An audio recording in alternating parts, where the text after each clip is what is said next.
வெப்பம். எட்டாவதில் 4வது லெசன் தான் வெப்பம். வெப்ப ஆற்றலின் விளைவுகள். ஒரு பொருள் இருக்க வெப்ப ஆற்றலை அளிக்கும் போது அது அப்பொருளில் பல மாற்றங்களை உண்டு பண்ணுகிறது. வெப்பத்தின் 3 முக்கியமான மாற்றங்களை நம்ம பார்க்க போகிறோம். விரிவடைதல், வெப்பநிலை உயர்வு, நிலை மாற்றம். மின்சாரத்தை நீண்ட தொலைவிற்கு எடுத்துச் செல்ல பயன்படுத்தப்படும் மின்வட கம்பிகள் பகல் நேரங்களில் விரிவடைந்து இரவு நேரங்களில் சுருங்குகின்றன. எனவேதான் அவை மிகவும் விரைப்பாக இணைக்கப்படுவதில்லை. விரைப்பாக இணைக்கப்பட்டால் இரவு நேரங்களில் குளிர்ச்சி அடையும் பொழுது அவை அருந்துவிடக்கூடும். இப்போ திடப்பொருள் திரவமாக மாறுறது உருகுதல். அதே திரவம் வாயுவாக மாறுதல் ஆவியாதல். திடப்பொருள் வாயுவாக மாறுதல் பதங்கமாதல். வாயு திரவமாக மாறுதல் குளிர்தல். திரவம் திடப்பொருளாக மாறுதல் உறைதல். வாயு திடப்பொருளாக மாறுதல் படிதல். இயற்கையாகவே புவியின் மீது திண்மம், திரவம், வாயு ஆகிய 3 நிலைகளிலும் காணப்படுகிற ஒரே பருப்பொருள் நீர். வெப்ப பரிமாற்றம் 3 விதத்தில் நடைபெறும். வெப்ப கடத்தல், வெப்பச்சலனம், வெப்ப கதிர்வீச்சு. வெப்ப கடத்தல்னா மூலக்கூறுகளோட இயக்கம் இல்லாமலே வெப்பம் ஒரு பொருளிலிருந்து இன்னொரு பொருளுக்கு பரவறதான் வெப்ப கடத்தல்னு சொல்றாங்க. உலோகங்கள் அனைத்தும் சிறந்த வெப்ப கடத்திகளாகும். வெப்பத்தை எளிதாக கடத்தாத பொருட்கள் வெப்பம் கடத்தா பொருட்கள் அல்லது காப்பான்கள் என்று அழைக்கப்படுகின்றன. மரம், தக்கை, பருத்தி, கம்பளி, கண்ணாடி, ரப்பர் ஆகியவை வெப்பம் கடத்தா பொருட்களாகும். உலோகத்தாலான பாத்திரங்களில் நாம் உணவு சமைக்கிறோம். சமையல் பாத்திரத்தை வெப்பப்படுத்தும் போது வெப்பாற்றலானது பாத்திரத்திலிருந்து உணவுப் பொருளுக்கு கடத்தப்படுகிறது. சலவை பெட்டியை கொண்டு துணியை சலவை செய்யும் போது சலவை பெட்டியிலிருந்து வெப்பாற்றல் துணிக்கு பரவுகிறது. சமையல் பாத்திரங்களின் கைப்பிடி பிளாஸ்டிக் அல்லது மரத்தினாலான பொருட்களால் செய்யப்பட்டிருக்கும். ஏனெனில் இவை வெப்பத்தை கடத்துவதில்லை. இக்லூ எனப்படும் பனிவீடுகளில் உள்பகுதியின் வெப்பநிலை சுற்றுப்புறத்தை விட அதிகமாக இருக்கும். ஏனெனில் பனிக்கட்டி வெப்பத்தை மிகவும் அரிதாக கடத்தக்கூடியது. வெப்பச்சலனம். வெப்பச்சலனம்னா மூலக்கூறுகளோட இயக்கத்தால் வெப்பம் கடத்தப்படும் நிகழ்வு தான் வெப்பச்சலனம். அன்றாட வாழ்வில் வெப்பச்சலனம். நிலக்காற்று மற்றும் கடற்காற்று ஆகிய நிகழ்வுகள் உருவாவதற்கு வெப்பச்சலனமே காரணம்.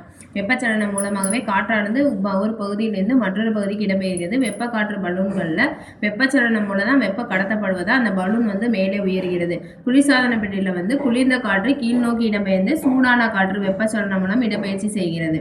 இப்போ வெப்ப கதிர்வீச்சு அப்படின்னா வெப்ப கதிர்வீச்சு நடக்கிறது சூரியன்லேருந்து பூமிக்கு வெப்ப கதிர்வீச்சு மூலமாக தான் நமக்கு வெப்பம் வருது. மின்காந்த அலைகளாக அந்த வெற்றிடத்தில் வெப்ப கதிர்வீச்சு முறை தான் செயல்படும். அடுத்து அன்றாட வாழ்வில் வெப்ப கதிர்வீச்சு. சூரியன் வெப்ப காற்றல் வெப்ப கதிர்வீச்சு மூலம் தான் பூமியை அடைகிறது. நெருப்பிற்கு அருகில் நம்ம நிற்கும் போது நம்ம வெப்ப கதிர்வீச்சு மூலமாக தான் நம்ம வெப்பத்தினை உணர்கிறோம். அப்போ கருப்பு மேற்பரப்புடைய பொருட்கள் வெப்ப கதிர்வீச்சினை ஏற்கும் தன்மையுடையதாக உள்ளன. எனவே தான் சமையல் பாத்திரத்தின் அடிப்பகுதியில் அந்த கருப்பு நிற வண்ணம் பூசப்படுகிறது. வெண்மை நிறமானது வெப்ப கதிர்வீச்சு எதிரொலிக்குது. எனவே தான் கோடை காலங்களில் நம்ம வெண்மை நிற உடைகளை உடுத்துமாறு அறிவுறுத்தப்படுகிறது. வெப்ப கதிர்வீச்சு மூலம் வெப்ப ஆற்றல் பரவுவதை நாம் கண்ணால் காண முடியும். இப்போ 500 டிகிரி செல்சியஸ் வெப்பப்படுத்திட்டோம் அப்படின்னா அந்த மங்கிய சிவப்பு நிறத்தில் நம்மளோட கண்ணுக்கு அது தெரியும். இன்னும் வெப்பப்படுத்த அது ஆரஞ்சு மற்றும் மஞ்சள் நிறத்தை தொடர்ந்து இறுதியாக அப்பொருள் வெள்ளை நிறத்தில் ஒளிரும். திடநிலையில் உள்ள திரவ நிலைக்கும் திரவ நிலையிலிருந்து நீர் ஆவி நிலைக்கும் மாற்றம் அடைகிறது. இதான் இதெல்லாம் அளவிடும். அதாவது இயற்பியல் மற்றும் வேதியியல் நிகழ்வுகளில் உள்ள வெப்ப ஆற்றலின் மதிப்பை கணக்கிடும் முறைக்கு வெப்ப அளவியல் என்று பெயர். வெப்பநிலை. ஒரு பொருள் சூடாக உள்ளதா இல்லை குளிர்ச்சியாக உள்ளதா அப்படிங்கிறது அறிய உதவும் இயற்பியல் அளவு தான் வெப்பநிலை. இது வெப்பநிலை மானியை கொண்டு அளவிடப்படுகிறது. Celsius, Fahrenheit, kelvin. 1 கிராம் நிறையுள்ள நீரின் வெப்பநிலையை 1 டிகிரி செல்சியஸ் உயர்த்த தேவைப்படும் வெப்ப ஆற்றலோட அளவு தான் 1 கலோரி என வரையறுக்கப்படுகிறது. வெப்பத்தோட எஸ்ஐ அலகு ஜூலு. 1 கிராம் நிறையுள்ள நீரின் வெப்பநிலை 1 டிகிரி செல்சியஸ் உயர்த்த தேவைப்படும் வெப்ப ஆற்றலின் அளவு 1 கலோரி. அதே 1 கலோரினா 4.189 ஜூலு. 1 கிலோ கலோரினா 4200 ஜூலு. பொதுவாக பொருள் ஒன்று ஏற்கும் அல்லது இழக்கும் வெப்பத்தின் அளவானது 3 காரணிகளில் நிர்ணயிக்கப்படுகிறது. பொருளின் நிறை, பொருளின் வெப்பநிலையில் ஏற்படும் மாற்றம், பொருளின் தன்மை. ஒரு பொருளின் வெப்பநிலையை 1 டிகிரி செல்சியஸ் அல்லது 1 கெல்வின் உயர்த்த தேவைப்படும் வெப்ப ஆற்றலின் அளவு அப்பொருளின் வெப்ப ஏற்புத்திறன். அப்போ வெப்ப ஏற்புத்திறன் அப்படின்னா தேவைப்படும் வெப்ப ஆற்றலின் அளவு பை வெப்பநிலை உயர்வு. இதோட அளவு ஜூல் பெர் கெல்வின். பிற பொருட்களை விட நீர் அதிக அளவு வெப்ப ஏற்புத்திறனை பெற்றுள்ளது. இதன் காரணமாகவே நீரானது குளிர்விப்பானாக பயன்படுத்தப்படுகிறது. 100 கிராம் எண்ணெயை விட 100 கிராம் தண்ணீர் அதிக அளவு வெப்பத்தை இழுத்து கொள்ளக்கூடும். அப்போ மற்ற எல்லா பொருட்களை விட யார் அதிக அளவு வெப்ப ஏற்புத்திறன் வச்சுருக்காங்க? நீர். எக்ஸாம்பிள் என்ன அப்படின்னா இப்போ நம்ம எண்ணெயை சூடு பண்ணோன்னா அது உடனே சூடாயிரும். ஆனால் தண்ணியை சூடு பண்ணால் நமக்கு டைம் எடுக்கும். அதை தான் சொல்கிறாங்க. அதனால தான் நம்ம அந்த குளிர்விப்பானை பயன்படுத்துகிறோம். அதே தன்வெப்ப 1 கிலோகிராம் நிறையுள்ள பொருள் ஒன்று வெப்பநிலையை 1 டிகிரி செல்சியஸ் அல்லது 1 கெல்வின் அளவு உயர்த்த தேவைப்படும் வெப்ப ஆற்றலின் அளவு அப்பொருளின் தன்வெப்ப ஏற்புத்திறன் என வரையறுக்கப்படுகிறது. அப்போ தன்வெப்ப ஏற்புத்திறன் அப்படின்னா தேவைப்படும் வெப்ப ஆற்றலின் அளவு பை நிறை இன்ட்டு வெப்பநிலை உயர்வு. இதோட அளவு joule kg/-1 kelvin power -1 calorie metre.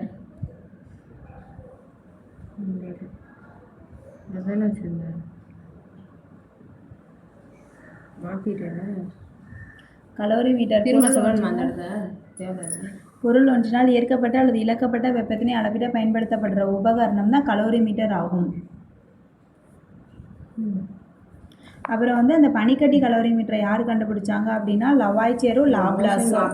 ஆண்டைன் லவாய்ச்சேர், பியரே Simon Laplace 1782. அப்புறம் வந்து அந்த திவார் குடுவையை எப்போ கண்டுபிடிச்சாங்கன்னா 1892 வந்து கண்டுபிடிச்சிருக்காங்க. இதை வந்து யார்?